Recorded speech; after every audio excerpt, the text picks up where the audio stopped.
Só na Via Láctea acredita-se que existam 100 bilhões de planetas. Destes, acredita-se que 300 milhões se encontram na chamada Zona Habitável, distantes de seu Sol o suficiente para sustentar vida, ao mesmo tempo em que contém a mistura certa de elementos químicos dos quais a vida como a nossa pode surgir. Em todos os 13 bilhões de anos da existência do universo, se apenas uma pequena fração, se apenas 1% deles se tornasse civilizações capazes de alcançar o cosmos, então deveríamos estar vendo sinais de milhares, se não milhões de raças alienígenas por toda a nossa galáxia. E assim, nas palavras do físico ganhador do Prêmio Nobel, Enrico Fermi, em seu famoso Paradoxo de Fermi, onde estão todos? Eu sou o Denis Ariel e você está assistindo ao Astrum Brasil.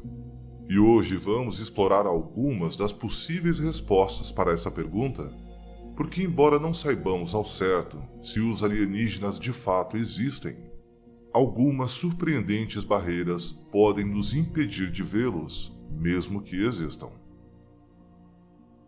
Vamos começar tocando no tema mais desconfortável. Talvez não haja ninguém lá fora. Em nosso último vídeo dessa série, exploramos as possíveis chances da existência de vida alienígena e descobrimos que, se for verdade que é muito difícil da vida surgir de materiais não vivos, ou se é improvável que essa vida se torne inteligente como a nossa espécie, então é perfeitamente possível que não haja naves ou sinais no céu, simplesmente porque não há alienígenas. Podemos ser os primeiros a chegar tão longe. Todos os outros planetas podem ser desolados e vazios. Seria então nossa oportunidade de espalhar nossa espécie pelo universo, explorando todas essas rochas vazias no espaço, e a única vida que encontraríamos seria a própria vida que levamos da Terra. Embora essa seja uma possibilidade perfeitamente razoável, não há evidências conclusivas para provar que está errada. Esta não é a única explicação que existe para o céu não estar cheio de sinais. Devemos também estar cientes de que somos constrangidos por uma surpreendente limitação natural. Para descobrirmos ou fazermos contato com uma civilização alienígena, uma de duas coisas precisa acontecer. Ou precisamos enviar uma mensagem para uma civilização alienígena e depois aguardar a mensagem de volta para nós, ou a civilização alienígena precisa ter feito a primeira abertura, nos enviando uma mensagem diretamente. Existem diferentes maneiras de fazer isso. Por exemplo, podemos enviar naves espaciais uns para os outros, ou usar sondas não tripuladas, mas há problemas significativos em fazer qualquer coisa além de enviar mensagens. Enviar uma nave espacial é um negócio complicado. Nas velocidades atuais de nossas naves espaciais, levará potencialmente milhões de anos para um astronauta chegar ao seu destino. A sonda Voyager 2 levou cerca de 49 anos para apenas sair do nosso sistema solar. A estrela mais próxima está a 4 anos-luz de distância. Em outras palavras, levaria mais de 81 mil anos para chegar lá, ou cerca de 2.700 gerações humanas. E isso presumindo que em nossa vizinhança cósmica há alienígenas. Mesmo que façamos concessões para que a tecnologia melhore, é necessária uma energia colossal para acelerar um objeto até a velocidade da luz. Na verdade, seria preciso mais energia do que existe em todo o universo, por razões que não vamos abordar aqui. A massa simplesmente não gosta de viajar nessas velocidades. Então, a menos que nós ou nossos amigos alienígenas sejam capazes de encontrar algum tipo de solução alternativa, provavelmente a maneira mais fácil de se comunicar com outras civilizações é enviando sinais de rádio.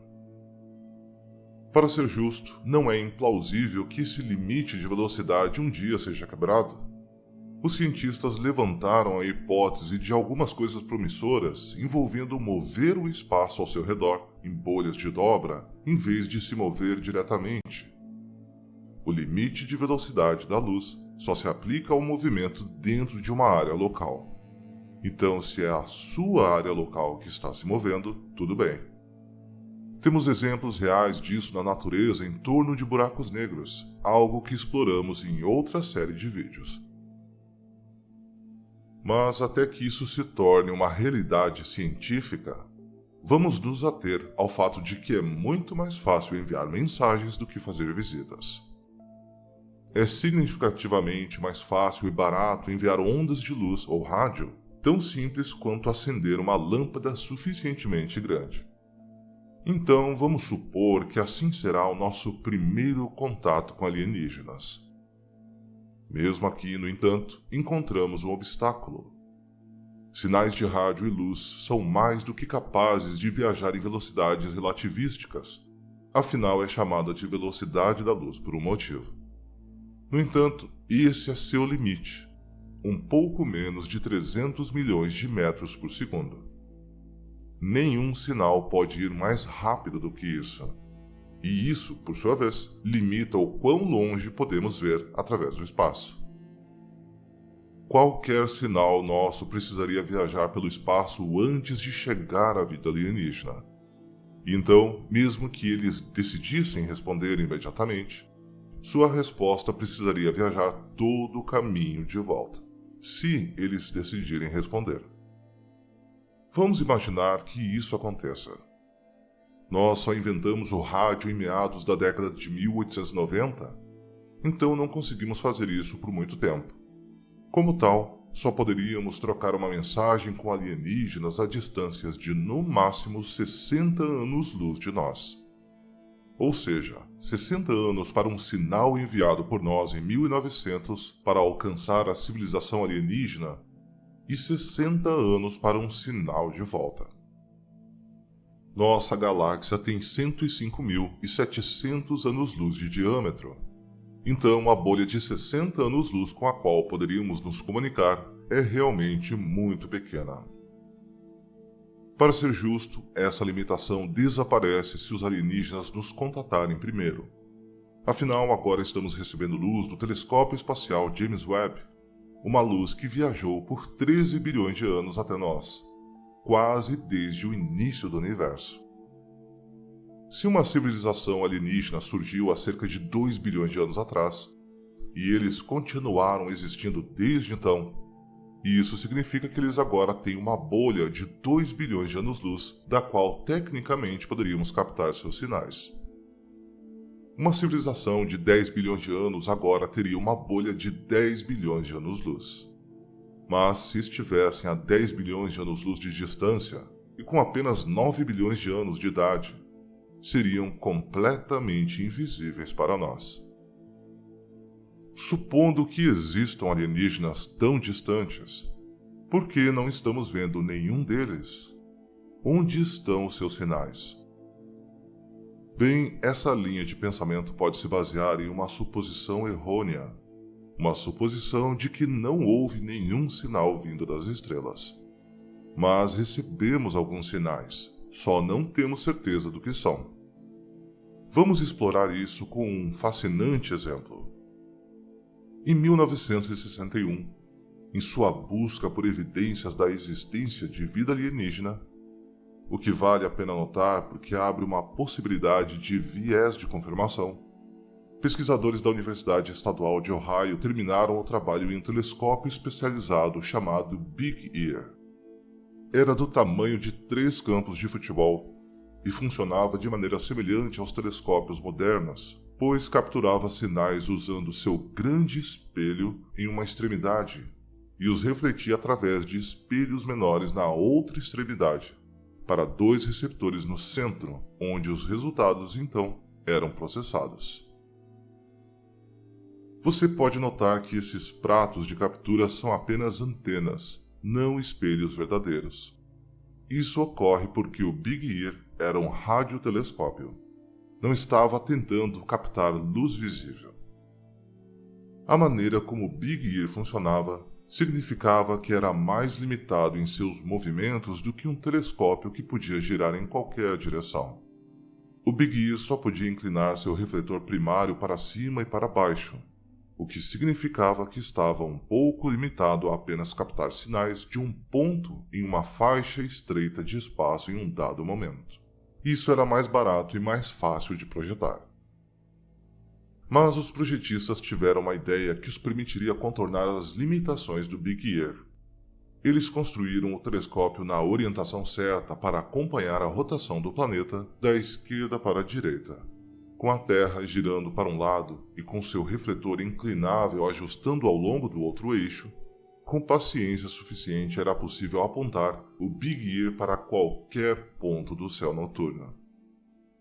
Uma solução bastante inteligente.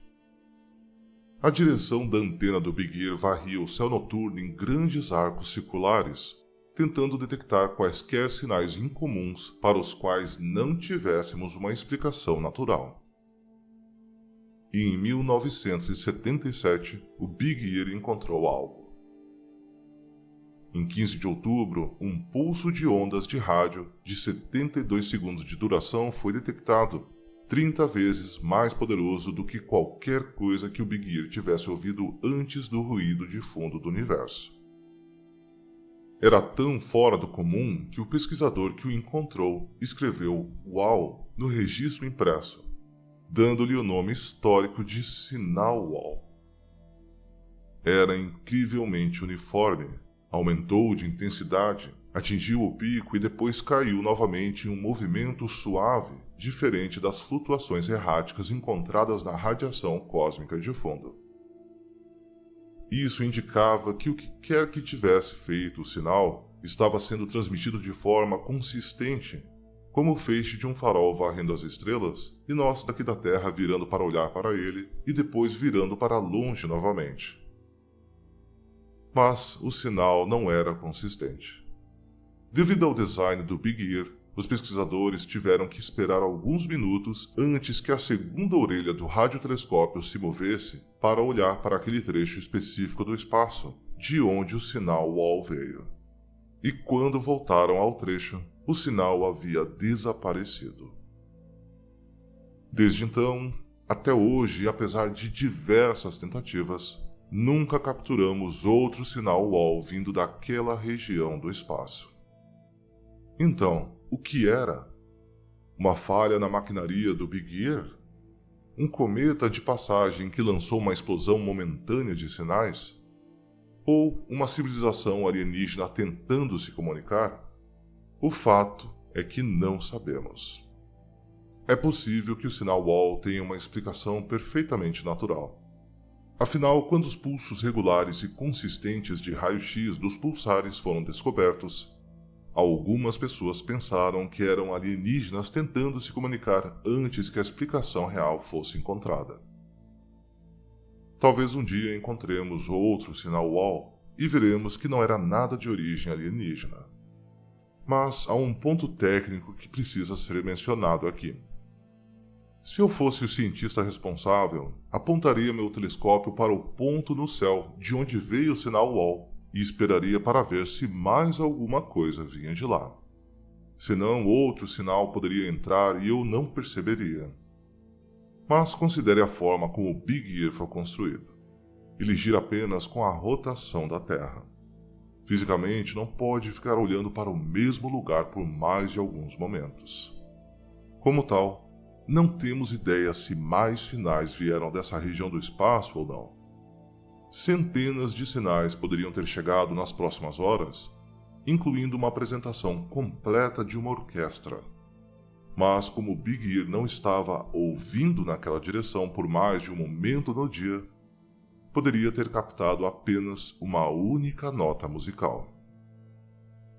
Isso destaca uma decisão consciente por parte de organizações como o SETI, que buscam vida inteligente no universo. Como os recursos são limitados e o espaço é vasto, eles não têm tempo e financiamento para pegar um telescópio e apontá-lo por potencialmente décadas a fio em um único lugar, apenas para ver se os alienígenas querem falar conosco novamente daquele local. Em vez disso, eles preferem amplas varreduras de espaço para cobrir o máximo possível de céu, na esperança de obter um golpe de sorte. Se eles estivessem pescando, em vez de deixar sua linha na água em um único ponto, eles estariam lançando e soltando a linha, vendo se algo imediatamente é fisgado e seguindo em frente se nada acontece. Essa abordagem é mais razoável do que a minha analogia faz parecer, já que alienígenas não são peixes para serem atraídos por uma isca ou assustados por um respingo de telescópio olhando para eles. Embora o primeiro processo seja mais metódico, há todas as chances de que, se você apenas fazer uma varredura do céu com seu telescópio, encontre alguma evidência ou sinal. O problema vem com um acompanhamento. Na verdade, houve vários sinais, como o sinal WALL, que os radiotelescópios captaram ao longo dos anos.